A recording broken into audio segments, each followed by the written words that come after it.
మన పరలోకపు తండ్రి ఆకాశ పక్షులకు ఆహారము దయచేయుచున్నాడు. మనము వాటికంటే శ్రేష్టమైన వారము గనుక మనకింకను అధికముగా దయచేయును.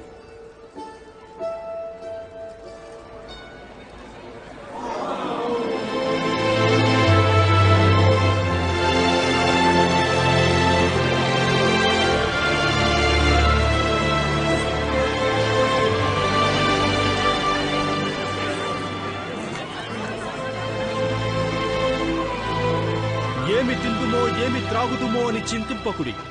దేవుడు సమస్తము దయచేయును. మీరాయన రాజ్యమును నీతిని వెతికినచో మీకవన్నీయు అనుగ్రహింపబడును. మీరు నీతి కొరకు ఆకలిగొని ఉంటే అది నా ద్వారా తీరుతుంది.